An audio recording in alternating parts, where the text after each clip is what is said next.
Classic Restos, proudly brought to you by Shannons. Sign up to become a member of the Shannons Club.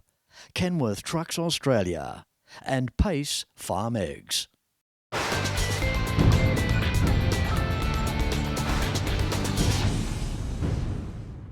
G'day, I'm Fletch and welcome as I bring you to Far North Queensland to take in just some of the Atherton bike, car and truck swap meet for 2025 in this week's Classic Restos.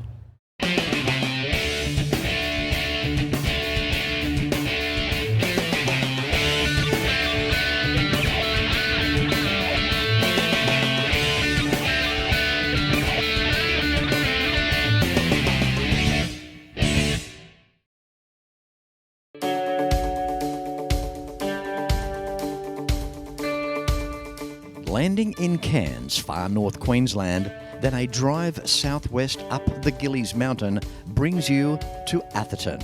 Up the Gillies gives the steering rack a bit of a workout and the tyre rods don't get much rest, but the Jurassic landscape along the way is stunning.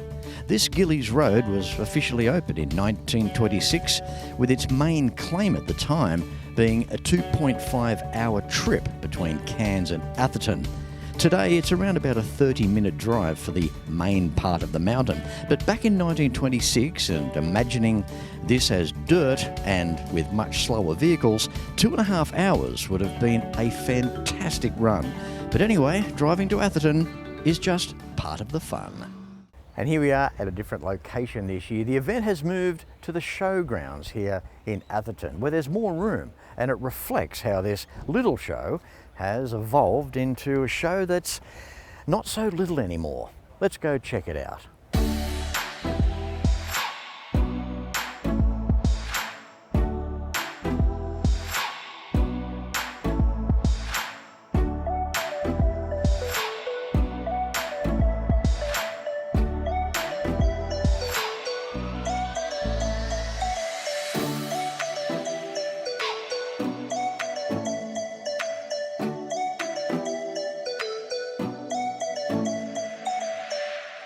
Having a car show is one thing, but the extra effort from some of the ladies that they put into their rockabilly style dresses just really enhances, help to make the show what it is. How are you, Jackie? I'm good, thanks, Fletch. How are you? Good, thank you. So share with us, what time did you start this morning?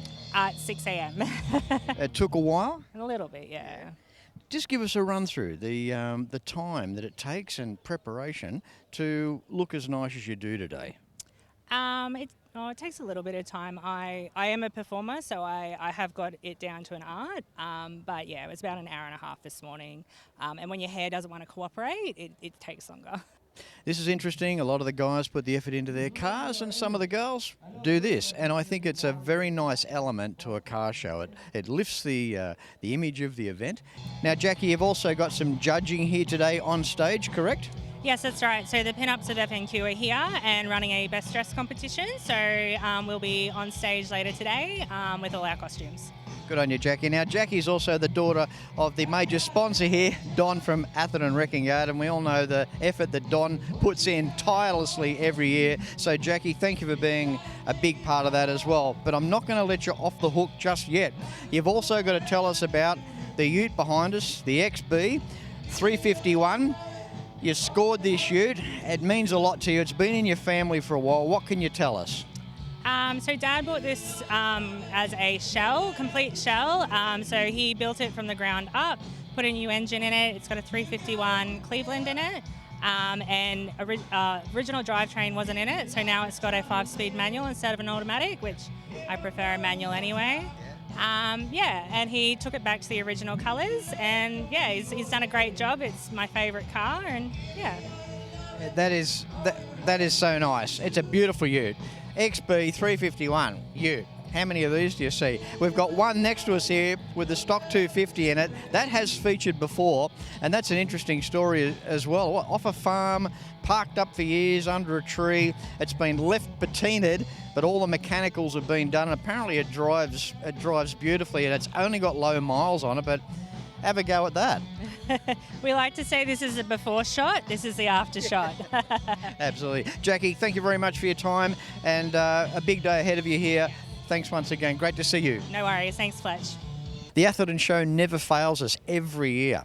The bikes that turn up here, the diverse collection is incredible. Here we have a 1913 Zenith bike, absolutely an outstanding restoration. How are you, Joe? Good, Fletch, yourself? Good, mate, good. Tell us a bit about this bike. Okay, mate. Well, the history with this, it was saved from a farm up in the Tablelands here back in the late 60s, early 70s by a bloke last name Jerome, the Jerome family from Mareeba. So wasn't really into bikes, but he knew he had to save it. So it lived in his shed for a lot of years, and I picked it up as a basket case about 4 years ago. And yeah, this is where we're at. Yeah. I think it's outstanding. 1913 bike here. Talk about the early beginnings of motorcycles. We've got the two cast bores there. We've got outside or external push rods. We've got the decompression chambers sitting up on top of each chamber there. A lot of technology for 1913 when you look at this bike. Just give us a quick run through on the engine specs if you can, Joe. Well, it's a 500 twin cam, so JAP. Some people mistake that as Japanese, but it's John Alfred press switch. More commonly known as speedway bikes, Jap speedway bikes and stuff like that. Joe, an incredible aspect of this bike is that they were banned, and they were banned because of the clutching system, correct? Yeah, it's like a variable speed, early form of variable speed. So yeah, you're correct. You've got a sticker on the front. And that's what it is. It's a bike behind cell doors with BARD written across it. All right. Let's go check this clutch system out. Okay, Joe, what's the process? Okay, so they call this a coffee grinder. So you wind this. I'll show you how I wind it. The pulley will spread, so like an early variable speed. Your hub moves back. There's a worm drive each side of your swing arm to maintain your belt tension. So either way, you'll either gear it up or gear it down. So hill climbs, unless you're on one of these, you weren't winning. So explains the BARD sticker on the front.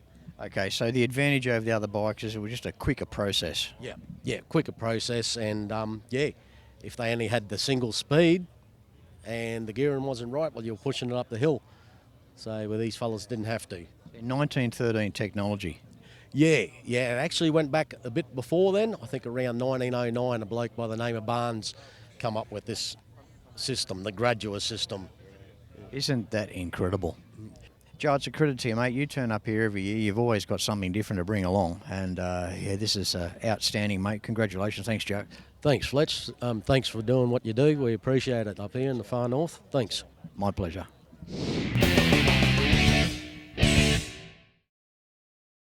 Like Dad, I've always been a Ford man. The Falcon Squire wagon was unloved in 1964, but turns heads today. The Americans call them woodies, but the panelling, it's just fiberglass and plastic. But it's a passion that Shannons understands, which is why my Fords are insured with Shannons. And now, so's the home. Get a quote online or call 13 46 46. Shannons, insurance for motoring enthusiasts. And of course, if you own a classic or two, make sure they are insured with Shannons. Why not pick up the phone and give Shannons a call for a quote and a chat on 134646. The Shannons Club also awaits you. For more information and a whole lot more, visit shannons.com.au. If you never thought that tractors could breed, well, think again, because there's a big example right behind us here. How are you, Joe? Good, Fletch. Good to see you again in Atherton. Thank you, mate. It's a pleasure to be back here. Yeah. Two tractors side by side. This is pretty unique. It is, Fletch. I don't believe anyone else in Australia has done it, but I thought it was originally my idea when we started doing it. But then when I looked up Google, someone had beat me to it in America. Oh, damn. Yeah, damn, all right, yeah. But but you're the only one in Australia, though, right? As far as I know, yes, yes. Yeah. It all came about because we wanted to put a mid-mounted mower on this one, a deck. But we had the problem because I only got a single-stage clutch, and that wouldn't work if you're mowing. And I was looking at a way of putting another motor on, and then started looking at it and thinking about it, and we came up with this idea, and it all came together good. It's got its own. Each motor drives its own wheel on both sides. Like a skid steer in a way. Like a skid steer, you can regulate them turning by speeding one up, slowing one down.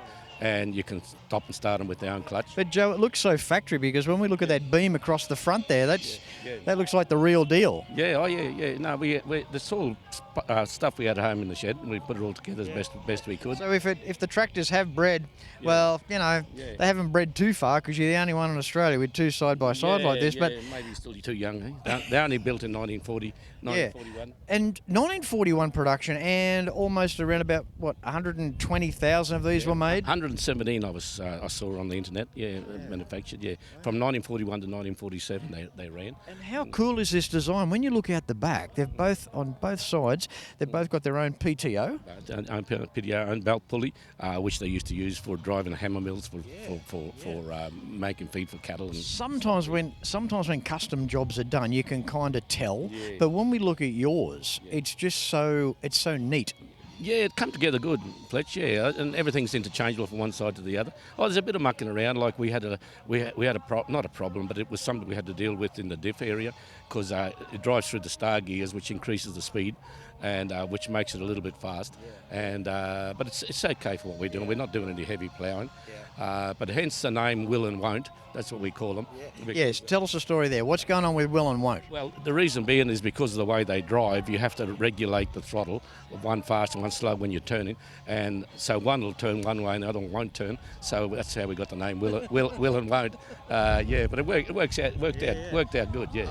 So synonymous to the brand too, with International Harvester being such a trademark here, and such a robust vehicle. The accolades and the history of International, as you know, is massive. But I could just imagine walking into the dealership today, and what do you call it? A twin tractor? How would you term it? We call it duo. A duo, yeah. Duo. But the name AV, I only found this out myself when I started getting a bit more involved with the V in AV. The V stands for vegetable tractor, because they were built for a vegetable tractor for cultivating vegetable fields. And that's how that V came about, Italian origin, you're known as Nono to your grandchildren. You've got them both here today? Two of them. We've got 4 grandchildren. We've got three granddaughters and 1 grandson. And the 2 older ones, they're not here today. Joe, it's a pleasure to catch up with you. Likewise, I like how there's quite a few people here at Atherton that keep coming back to this event every year, but they bring different things with them. Which is great. Yeah, we've got to be coming for another 15 more years because we've got 15 more projects on the go. An absolute pleasure, and great to see you again. Good to see you, Fletch. Thank you. Thanks, Joe. Okay. When it comes to original cars and beautiful displays depicting the era, this would have to go down as one of the best. Hello, Lizzie. Hi, Fletch. How are you? Great. Are you enjoying yourself? Oh, loving the weather today and the cars and the outfits. So many great outfits. A lot of people here have gone to some effort today, haven't they? They really have. They really have. As yourself, now you're here with your dad, right? I am. Yep. Andrew. Yeah. Tell us the story. This beautiful 1961 EK Holden. Yeah. So this has been in our family for 20 years. Dad got it when the year before I went off to uni, and then around the world for 20 years, but he's had it the whole time. Good thing you came back. I know, and now I'm back, and it's still here, thank God, in the family, and he's taken really good care of it. He's restored it completely to all the original condition, all the paint, everything, and the memorabilia you've seen, it's something else. It's amazing. What can you tell us in terms of history prior to you owning it? Do you know anything there? It was with a family in Armidale for, I believe, the whole life of the car. So I believe it's 2 families ever. And yeah, she's a beauty. That's another reason for why this car is so good. Minimal owners. And has the original family seen what you've done? Have you kept in touch at all? Oh, I don't know. I could ask Dad, but I think he has it on a web page, on a website, old school, because he is a baby boomer. So yeah, I think they have seen the website and they keep in touch. I just love how we've gone back in time. You know, you'll see the picnic basket over there with the knives and forks and the cutlery and what have you. And it's just beautiful, and what you've done here is amazing. You've got a schematic diagram under the bonnet there in cardboard, still strategically positioned there, just in the cross struts there of the frame. The old water bag on the front, and the optional rear shelf behind the seat, and all the stuff from the early '60s along there. Yeah, it's amazing. I don't know how Dad finds all this stuff. He must spend hours on the internet, but yeah, we're really proud of this car. It's part of Dad's bigger collection. If you can imagine, he's even got more, but this one's my absolute favourite. Yeah. Now, driving the car, Lizzie, describe that. How do you find that experience? It's very different to my little Honda Civic, I have to say. Very old school, but Dad has taught me, and I love it. It's just potters along. You get a lot of toots, a lot of waves. Everyone thinks it's great. It's, as said many times before, when you drive our classic cars, it's about mindset. Yeah. It's you go into a different realm of driving. That's what I believe, especially the relaxed stuff here where, you might be, 80, 90 k's an hour all day long. Just let the world go by. That's right. And That's right. isn't that what it's all about? Yeah, I think so. I can imagine back in the day, there were no deadlines and things that people had to rush off and do. I just feel like in the 60s, this is how life would have been, and I kind of wish I was born in that era. These were the cars, these Holdens, these were the ones back in the day that used to overtake all the Morrises. That's true. If you had yourself a new Holden in 61, you were doing very, very well. Very well, and you were at the front of the pack overtaking everyone else. But now I don't mind. We drive it and we sit back and everyone passes us, and you can see the joy in other people's faces too, which is nice. Lizzie, through your eyes, from an aesthetic view or a bling point of view, from your heart, what do you love about this EK Holden? And look, I'm not the word on classic cars in terms of the engines and that, but I love the colour. It's always been just that baby blue has just been so inspiring, and the white top, and so I love the colour and the little lights with the grills, and just, I don't know, it just feels very. And the steering wheel. You should see the marble steering wheel. Isn't that just beautiful? Yeah. Good on you. Lizzie, it's been lovely talking to you. Thanks, and walk past this car and had to feature it on today's episode. Congratulations to you and your dad. Thank you. They're a beautiful model. And all credit to Andrew. But thank you. It's been great to chat with you. That's okay. And thank you for attributing to making the Atherton show this weekend what it is. No problem. All right. Thanks, Lizzie. Fletch. Bye. You are watching the 2025 Bike, Car and Truck Swap Meet here in Atherton, Far North Queensland, and you're watching it first on Classic Restos. Back with more right after this.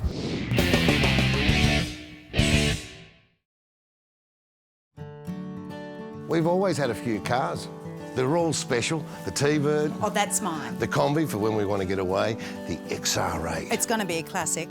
They're all insured with Shannons, We've also got Shannons Home and Contents cover. which helps protect our automotive collectibles, tools and memorabilia in the home and garage. If you're motoring enthusiasts like us, it's got to be. Shannons. Call 13 46 46 for a quote. Shannons, insurance for motoring enthusiasts. Your story began in 1971. It's part of an endless tapestry that tells the story of our nation.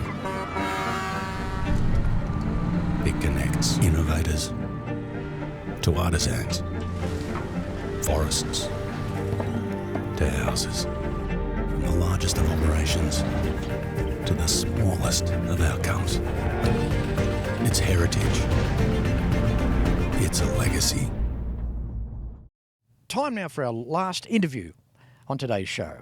How are you, Neil? Good, thanks, Fletch. Yeah, good, thank you. That's the way you got a beautiful... Sun's out, so it's You had a good day?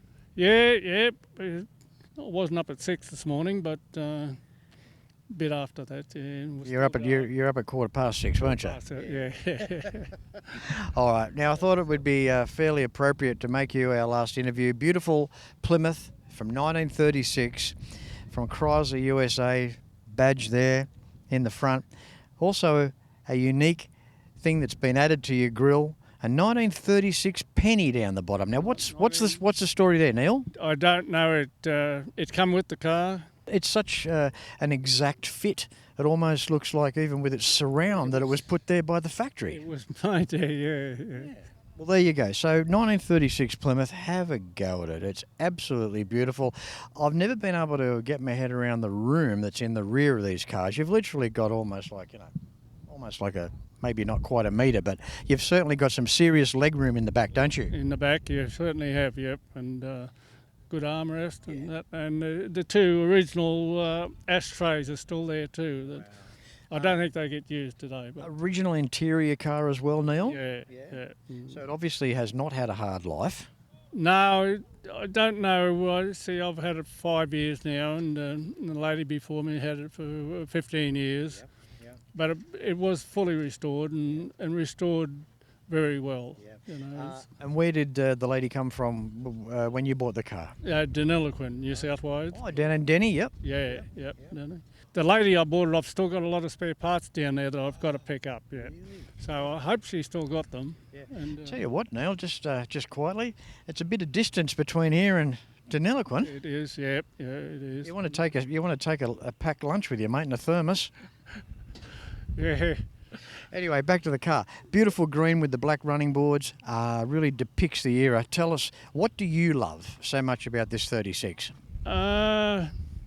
I like the look of it. I bought on photos. I didn't go and have a look at it, and they were concerned. They said, "Aren't you going to come and have a look at it?" And first, I said, "No, the photos were enough." So that was it. Now, briefly before we started filming, you just touched on the fact that your grandparents back in the 30s had American cars as well. Yeah, that's right. They had imported a 1936 Studebaker, 6-wheel equipped with spoke wheels from America, and it was a lovely car.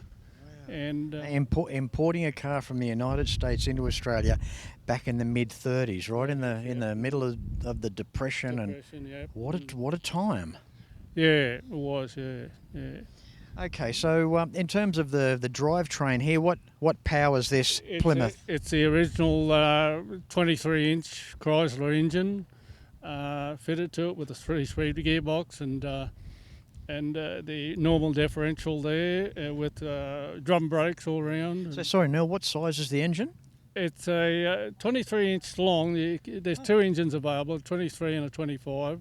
So they went with actual length of the engine block. Yeah, that's the way they say in Chrysler in the 6-cylinders. Yeah, and this one about 222 cubic inch. This one.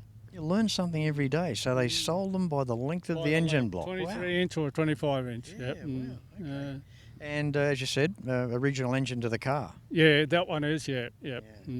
That's amazing. All right, Neil. Look, thanks for hanging around for the interview. I hope you had a good day here today at Atherton. Beautiful day up here on the table, Andy. And have you got far to drive home? No, not that far. Only probably about 22 kilometres. How many acres have you got? 150. There you go. I knew you were off the land. Yeah, and 500 lime trees I look after. Good on you. Yeah, good on you. I'm getting a bit tired too. Yeah. You've enjoyed the lifestyle though? Yeah, oh yeah. Originally from Cairns, I'm a diesel mechanic by trade, and had a diesel repair shop, and come up here to retire. Good. You come up to retire with these 150 acres of bloody hard work. Yeah. Good on you, Neil. Thanks very much, eh? Right. Thanks, mate. You take care, eh? Will do, yep. Cheers. Have a good trip back. Thank you. This Atherton Swap Classic Vehicle event is now proudly the largest of its kind in far north Queensland. The event has derived from the tireless efforts of Don Blandford, Atherton Auto Wreckers, along with a small but competent team of devoted volunteers. Around some 300 classic cars, 100 classic bikes, and a handful of big banger Kenworths, Macs, and even tractors continue to draw the crowds here because every year there is something different to see. This episode featured Jackie and her 351 XB Ute, showing the girls proud as the extra effort pays off with their stunning presentation. Then Joe and his 1913 Zenith bike captured the crowd all day long, while Joe and his twin International tractors featured some very clever and original work by him. Andrew and daughter Lizzie did the Holden fraternity proud with their delightful EK presentation, rounding off with Neil and his mighty 1936 Plymouth to close this episode of Classic Restos. Well, there you have it. Time is up. for today's show. You have seen just some of the 2025 Atherton bike, car and truck swap meet here in Far North Queensland, and I hope that you have enjoyed what was featured. Until next week, no matter where you're watching Classic Restos from, please ride and drive safe. I'm Fletch. Thanks for watching.